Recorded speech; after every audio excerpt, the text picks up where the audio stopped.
A few moments later. Assalamualaikum warahmatullahi wabarakatuh. Hai semuanya. Perkenalkan dengan saya Vitalis tadi dengan NIM 23086114. Dan juga bersama rekan saya Gita Gusman Pertama dengan NIM 23086045. Saya Aulia Rahmi dengan NIM 23086018. Saya Tasya Oktavianika dengan NIM 23086106. Dan dengan saya Rahmat Ramadan dengan NIM 23086239. Dan juga bersama coach pelatih renang kita. Silakan dulu Bang, perkenalan diri dulu. Oke, baik. Perkenalkan, nama saya Bangkit Salam Marpaung. Ya, itu nama saya Bangkit. Nah, jadi gini nih Bang, Abang kan udah mendapatkan lisensi renang nih. Gimana sih Bang cara mendapatinya, perjalanan Abang untuk mendapatkan lisensi renang itu? Oke, baik. Kalau boleh saya cerita sedikit tentang pengalaman saya untuk bisa terjun di dunia renang. Saya waktu itu kuliah juga dulu kebetulan cabur saya spesialisasi saya renang. Saya kuliah di Fakultas Ilmu Keolahragaan, jurusan saya kepelatihan. Jadi saya punya cabur renang dan saya sudah mulai melatih renang itu dari tahun 2012. Sebelum saya tamat kuliah. Ya, kebetulan saya kuliah di Universitas di Padang. Jadi kita satu alma mater ya. Kalau boleh tahu Bang, BP berapa? Kalau BP saya 2011. Berarti kita Masih SD lah. celana merah ya, celana merah ya. Kurang lebih itu. Jadi saya lanjut lagi. Saya mulai melatih itu karena cabur saya adalah spesialisasi renang, otomatis ada proyek untuk praktek melatih. Nah, di situ saya awal mula melatih sebagai pelatih renang. Terus untuk menjadi profesionalnya saya baru ngambil lisensi itu baru tahun kemarin 2023. Nah, saya kebetulan saya ngambil di Bandung. Ya, setelah COVID baru buka itu ya, perdana. Lisensi apa tuh Bang? Saya ngambil B dasar. B dasar. Untuk dasar. Baik Bang, di sini saya ingin bertanya, bagaimana sih caranya Abang atau trik Abang untuk melatih seseorang yang tidak bisa berenang dan bisa melatih? Oh gitu, untuk Seperti yang dari nol yang bisa berenang ya, untuk kategori pemula ya. Oke, baik. Jadi yang pertama sekali saya itu memberikan semacam kayak pengenalan terhadap air dulu kepada calon siswa untuk yang mau belajar berenang tersebut. Jadi di situ kita akan memberikan semacam kayak pengenalan air ya, bisa dibilang dengan melakukan duduk di pinggir kolam sambil ngobrol terus kakinya main air sambil basah-basah badannya ambil air, siram badannya terus sekali harus. Tapi bukan saya, tapi si anak yang bisa berani, jadi dia bisa berani. Dari situ kita akan tahu bahwasanya dia memiliki trauma atau tidak. Dari situ. Berarti adaptasi air ya? Iya, adaptasi pengenalan air. Itu tahap pertama sekali yang akan saya berikan untuk melatih berenang. Selain itu bisa Ya, ketika sudah masuk seperti itu, saya akan mulai masuk fase yang setelah pengenalan air.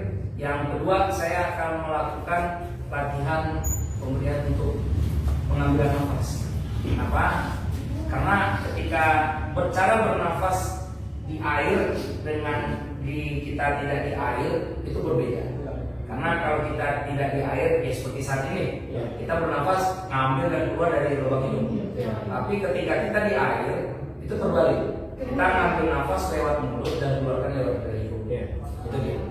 Oh, berarti agak rumit juga. Ya, makanya setelah pengenalan air masuk pada fase latihan ambil nafas. Karena nanti supaya tidak kagok dia, supaya terbiasa. Karena itu agak susah perhatian ambil nafas. Oh, jadi gitu. Nah, Terus kalau seandainya ada yang seseorang yang kayak mengalami trauma berat pada air itu gimana sejarah?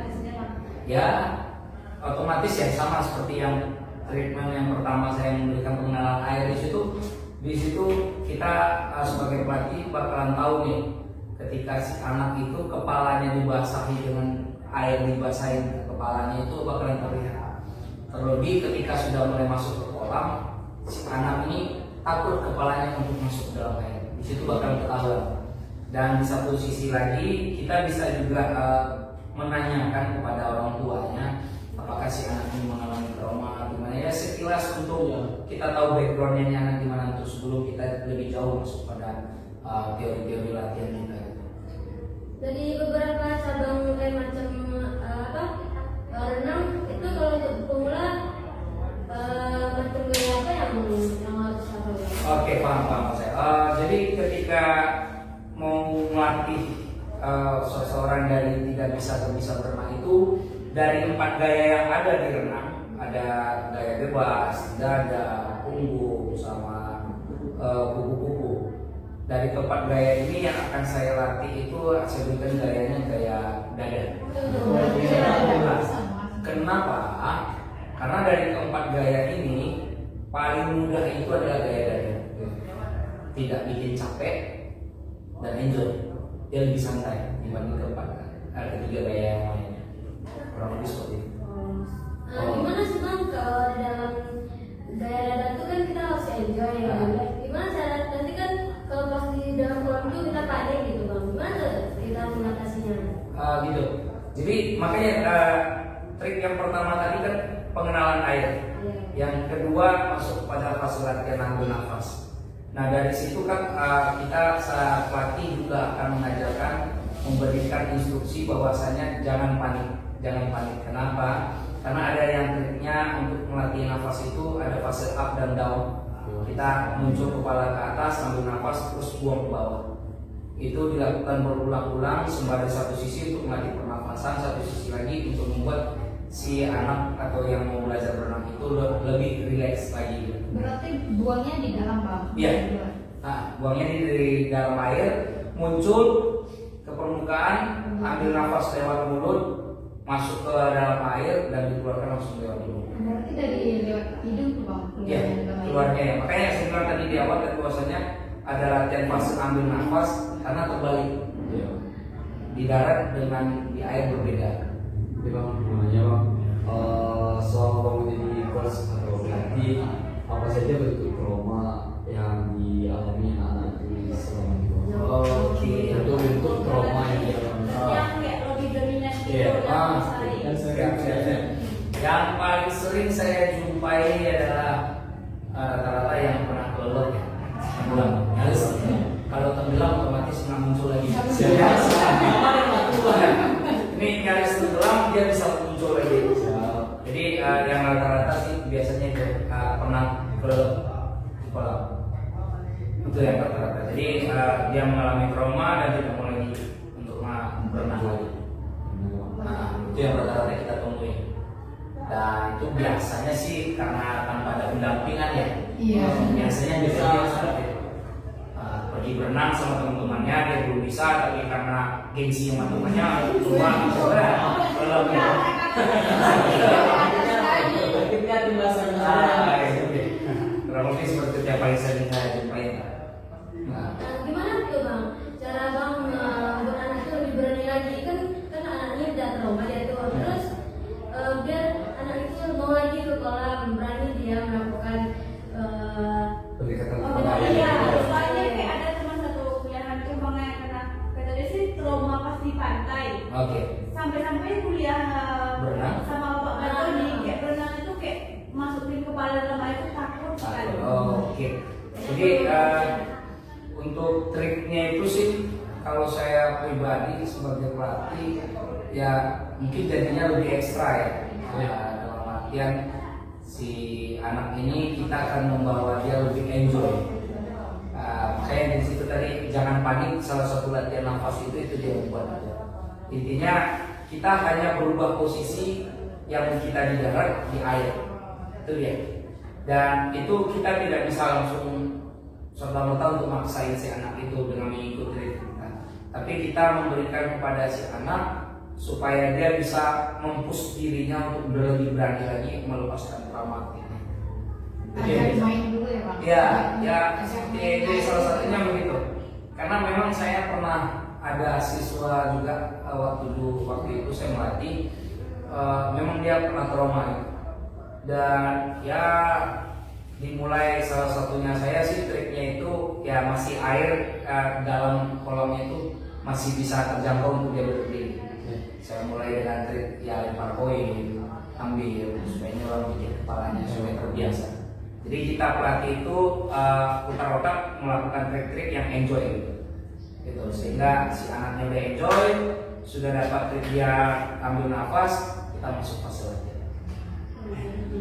Oh iya kan abang nih jadi pelatih dari Oke. sini. Selama abang melatih udah apa sih yang lebih kayak abang dominan melatih anak-anak yang usia berapa sih kayak Oke. SD atau SMP? Oke, siap. Jadi untuk batasan saya melatih itu untuk calon perenang yang baru mau belajar berenang itu paling rendah sih saya ambilnya dari usia 5 tahun ya. Tapi ya fase-fase yang paling sering siswa saya anak sekolah sih. Ya kurang ya SD bisa. SD, ya SMP, bahkan yang tertua pun pernah, orang tua siswa saya sendiri juga ikut kami namanya usia 40 ke atas. Kalau untuk yang orang mempersiapkan tes kayak Oh gitu. bisa berarti. Kebetulan saya saat ini ada proyek itu juga, saya melatih BNC untuk persiapan yang tes masuk Polri. Jadi ya usia 17 tahun ke atas ya itu dia. Jadi panjang, panjang. Lumayan. Udah berapa tahun juga. Bisa jadi motivasi. Iya, motivasi lah bagi kamu yang Ya kalau kalian tertarik silakan, cukup menjanjikan sih. Di sini abang kan sudah memiliki lisensi. Apakah abang ada niat untuk melanjutkan lisensi berikutnya? Ya, saya tentunya ada ya, karena kita juga di dunia pelatihan renang juga ada tahapan-tahapan lisensinya. Jadi karena saya seperti saat ini saya masih baru memiliki kategori B, jadi masih untuk pemula. Ketika mau lanjut lagi untuk melanjutkan, otomatis saya harus ngambil C. Karena kalau untuk pemula ya sebatas semacam itu ya. Cuma kalau yang lebih lanjutan lagi berarti kan kita pelatih juga memiliki program-programnya, salah satunya ya untuk melatih yang dari tidak bisa jadi bisa, terus mencetak atlet. Terus kita punya program lebih lagi. Punya target. Ada targetnya gitu. Baik Bang, saya mau ingin tanya Bang. Biasanya berapa lama tuh waktunya untuk seseorang pemula ini, berapa lama waktunya untuk latih renang jadi Bisa berenang ya?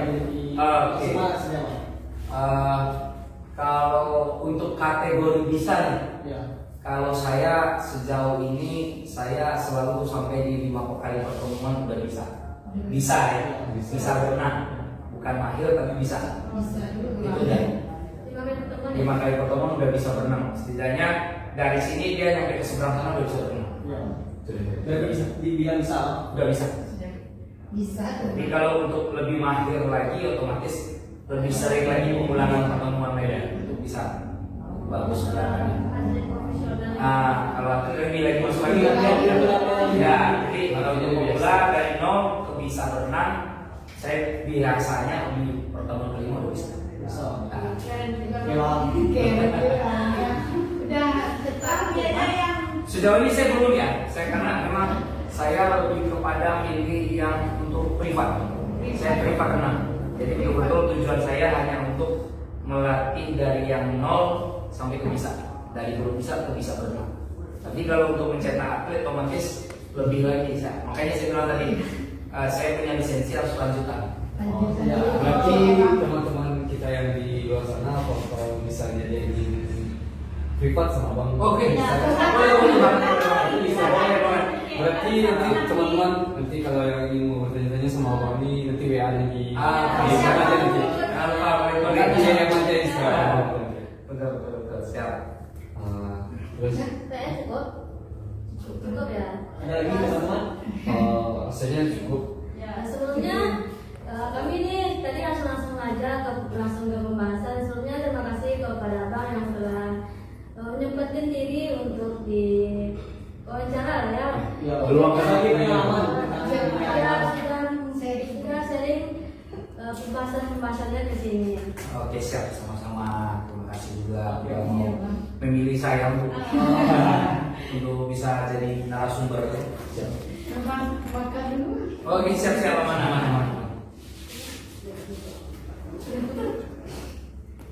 Ya udah, sekian aja lah kan podcast kita hari ini. Kita akhiri dengan Assalamualaikum Assalamualaikum warahmatullahi